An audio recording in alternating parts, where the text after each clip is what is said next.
Isaiah 28. Woe, judgment is coming, to Samaria, the splendid crown of the drunkards of Ephraim, and to the fading flower of its glorious beauty, which is at the head of the rich valley of those who are overcome with wine.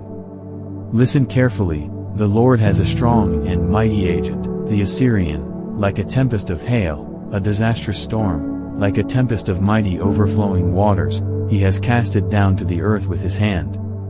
The splendid crown of the drunkards of Ephraim is trampled by the foreigners' feet. And the fading flower of its glorious beauty, which is at the head of the rich valley, will be like the early fig before the summer, which one sees, and as soon as it is in his hand he, greedily, swallows it, and so will the Assyrians rapidly devour Samaria, Israel's capital.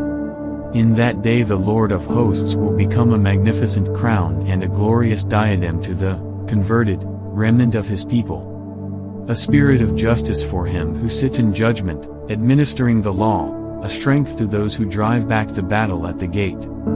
But even these reel with wine and stagger from strong drink, the priest and the prophet reel with strong drink, they are confused by wine, they stagger from strong drink, they reel while seeing visions, they stagger when pronouncing judgment. For all the tables are full of filthy vomit, so that there is no place that is clean. They say, to whom would he teach knowledge? And to whom would he explain the message? Those just weaned from milk, those just taken from the breast.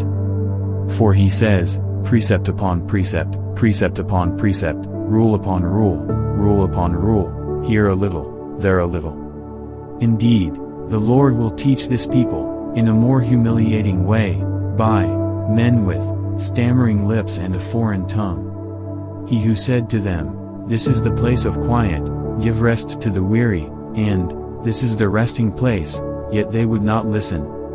Therefore the word of the Lord to them will be, merely monotonous repetitions, precept upon precept, precept upon precept, rule upon rule, rule upon rule, here a little, there a little.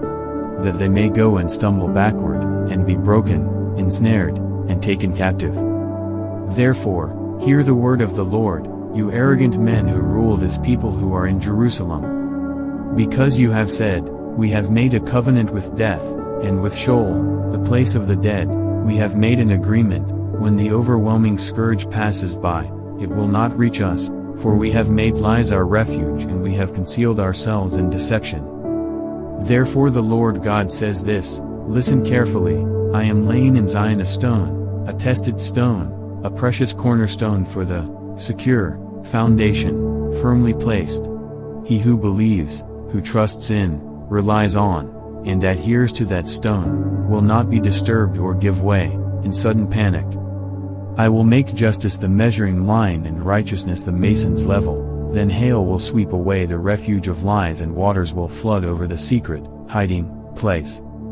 Your covenant with death will be annulled, and your agreement with Sheol, the place of the dead, will not stand. When the overwhelming scourge passes through, then you will become its trampling ground. As often as it passes through, it will seize you, for morning after morning it will pass through, by day and by night, and it will be sheer terror to understand what it means. For the bed is too short to stretch out on, and the blanket is too narrow to wrap around oneself, and likewise all their preparations are inadequate. For the Lord will rise up as at Mount Perazim, he will be stirred up as in the valley of Gibeon, to do his work, his unusual and incredible work, and to accomplish his work, his extraordinary work. Now do not carry on as scoffers, or the bands which bind you will be made stronger. For I have heard from the Lord God of hosts, a decree, of decisive destruction on all the earth. Listen and hear my voice, listen carefully and hear my words. Does the farmer plow all day to plant seed? Does he continually dig furrows and harrow his ground, after it is prepared? When he has leveled its surface, does he not sow the seed of dill and scatter cumin, and plant wheat in rows, and barley in its intended place and rye within its border? For his God instructs him correctly, and teaches him properly. For dill is not threshed with a sharp threshing sledge, nor is a cartwheel rolled over cumin, but dill is beaten out with a staff, and cumin with a rod. bread grain is crushed fine, indeed, the farmer does not continue to thresh it forever. Because the wheel of his cart and his horses eventually damage it, he does not thresh it longer. This also comes from the Lord of hosts, who has made his counsel wonderful and his wisdom great. Isaiah 29. Woe, judgment is coming, to Ariel, the city where David, once, camped. Add yet another year, let the feasts run their course, but only 1 year more. Then I will harass Ariel, and she will be a city of mourning and lamenting, crying out in grief, yet she will be like an Ariel, an altar hearth, to me. I will camp against you and encircle you, and I will hem you in with siege works, and I will raise fortifications against you. Then you, Jerusalem, will be brought low, you will speak from the earth, and from the dust where you lie face down your muffled words will come. Your voice will also be like that of a spirit from the earth, like one produced by a medium, and your speech will whisper and squeak from the dust. But the multitude of your enemies, that assault you, will become like fine dust, and the multitude of the tyrants like the chaff which blows away, and it will happen in an instant, suddenly, that your enemy is destroyed. You will be punished by the Lord of hosts with thunder and earthquake and great noise, with whirlwind and tempest and the flame of a consuming fire. And the multitude of all the nations that fight against Ariel, Jerusalem, even all who fight against her and her stronghold, and who distress her, will be like a dream, a vision of the night. It will be as when a hungry man dreams that he is eating, but when he awakens, his hunger is not satisfied, or as when a thirsty man dreams that he is drinking, but when he awakens, in fact, he is faint and his thirst is not quenched. So will the multitude of all the nations be who fight against Mount Zion. Stop and take some time and wonder, at this prophecy, blind yourselves and be blinded, at its fulfillment by your spiritual incompetence. They are drunk, but not from wine, they stagger, but not from strong drink. For the Lord has poured over you a spirit of deep sleep. He has closed your eyes, you who are the prophets, and he has covered your heads, you who are the seers. The entire vision of all these things will be to you like the words of a scroll that is sealed, which they give to one who can read, saying, "Read this, please." He shall say, "I cannot, for it is sealed." Then the book will be given to the one who cannot read, saying, "Read this, please." And he will say, "I cannot read." Then the Lord said, "Because this nation approaches me only with their words and honors me only with their lip service, but they remove their hearts far from me, and their reverence for me is a tradition that is learned by rote, without any regard for its meaning. Therefore, listen carefully, I will again do marvelous and amazing things with this people, wonderful and astonishing things, and the wisdom of their wise men will perish, and the understanding of their discerning men will be hidden. Woe, judgment is coming, to those who try to deeply hide their plans from the Lord, whose deeds are done in a dark place, and who say, "Who sees us? Or who knows us?" You turn things upside down, with your perversity. Shall the potter be considered equal with the clay, that the thing that is made would say to its maker, "He did not make me," or the thing that is formed say to him who formed it, "He has no understanding"?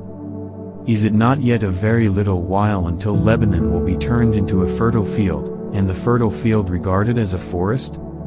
On that day the deaf will hear the words of a book, and out of their gloom and darkness the eyes of the blind will see the words of the book. The afflicted also will increase their joy in the Lord, and the needy of mankind will rejoice and celebrate in the Holy One of Israel. For the tyrant will come to an end and the scorner will be finished, indeed all who are intent on doing evil will be cut off. Those who cause a person to be condemned with a false word, and lay a trap for him who upholds justice at the city gate, and defraud the one in the right with meaningless arguments. Therefore, the Lord, who redeemed Abraham from paganism, says this concerning the house of Jacob, Israel: Jacob will not be ashamed, nor will his face turn pale with disappointment because of his children's degenerate behavior. For when he sees his children, the work of my hands, in his midst, They will sanctify my name, they will sanctify the Holy One of Jacob, and will stand in awe and reverent fear of the God of Israel. Those who err in mind will know the truth, and those who criticize and murmur discontentedly will accept instruction.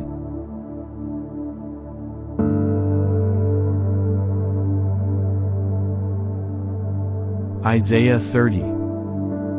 Woe, judgment is coming, to the rebellious children, declares the Lord, who carry out a plan, but not mine, and make an alliance, by pouring out a libation, but not of my spirit, in order to add sin to sin.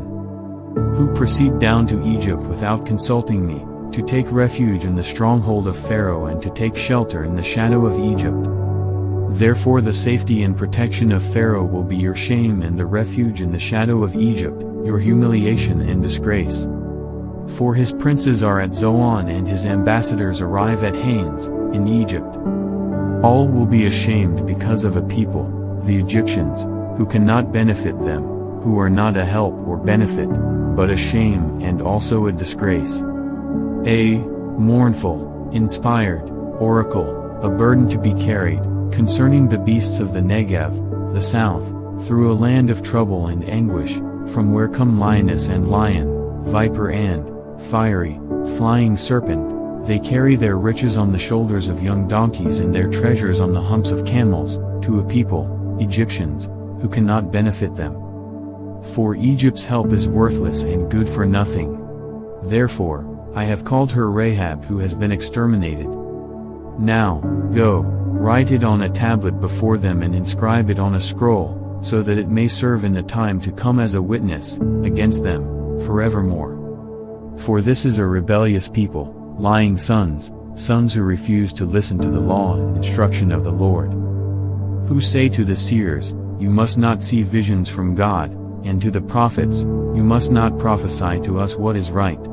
Speak to us pleasant things and smooth words, prophesy deceitful illusions, that we will enjoy. Get out of the true way, turn aside from the path of God, stop bothering us with the Holy One of Israel. Therefore, the Holy One of Israel says this, because you have refused and rejected this word of mine, and have put your trust in oppression and guile, and have relied on them. Therefore this wickedness, this sin, this injustice, this wrongdoing, will be to you like a crack in a wall, about to fall, a bulge in a high wall, whose collapse comes suddenly in an instant. Whose collapse is like the smashing of a potter's jar, crushed so savagely that there cannot be found among its pieces a potsherd, large enough to take coals of fire from a fireplace, or to scoop water from a cistern. For the Lord God, the Holy One of Israel has said this, in returning to me, and rest you shall be saved, in quietness and confident trust is your strength. But you were not willing. And you said, no. We will flee on horses. Therefore you will flee from your enemies. And, you said, we will ride on swift horses. Therefore those who pursue you shall be swift. 1,000 of you will flee at the threat of one man, you will flee at the threat of 5, until you are left like a flag on the top of a mountain, and like a signal on a hill. Therefore the Lord waits, expectantly, and longs to be gracious to you, and therefore he waits on high to have compassion on you. For the Lord is a God of justice, blessed, happy, fortunate, are all those who long for him, since he will never fail them. O people in Zion, inhabitant in Jerusalem, you will weep no longer. He will most certainly be gracious to you at the sound of your cry for help, when he hears it, he will answer you.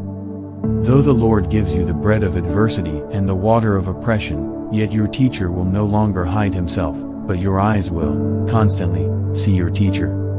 Your ears will hear a word behind you, this is the way, walk in it, whenever you turn to the right or to the left. And you will defile your carved images overlaid with silver, and your cast images plated with gold. You will scatter them like a blood-stained cloth, and will say to them, be gone. Then he will give you rain for the seed with which you sow the ground, and bread, grain, from the produce of the ground, and it will be rich and plentiful. In that day your livestock will graze in large and roomy pastures. Also the oxen and the young donkeys that work the ground will eat salted fodder, which has been winnowed with shovel and pitchfork. On every lofty mountain and on every high hill there will be streams of water on the day of the great slaughter, the day of the Lord, when the towers fall, and all his enemies are destroyed. The light of the full moon will be like the light of the sun, and the light of the sun will be 7 times brighter, like the light of 7 days, concentrated in one, in the day the Lord binds up the fracture of his people and heals the wound he has inflicted, because of their sins. Now look, the name of the Lord comes from far away, burning with his anger, and heavy with smoke, his lips are full of indignation, and his tongue is like a consuming fire.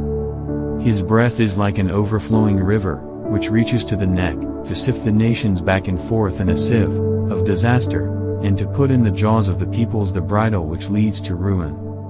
You will have a song as in the night when a holy feast is kept, and joy of heart as when one marches, in procession, with a flute, to go to the temple on the mountain of the Lord, to the rock of Israel. And the Lord will make his majestic voice heard, and show the descending of his arm, striking, in his fierce anger, and in the flame of a devouring fire, in the crashing sound of heavy rain, cloudburst, and hailstones. For at the voice of the Lord the Assyrians will be terrified, when he strikes them with the rod. And every blow of the rod of punishment, which the Lord will lay on them, will be to the music of Israel's tambourines and lyres, and in battles, brandishing weapons, he will fight Assyria. For Tophet, in Hinnom, has long been ready, indeed, it has been prepared for the Assyrian king. He has made it deep and wide, a pit of fire with plenty of wood, the breath of the Lord, like a river of brimstone, blazing sulfur, kindles and fans it.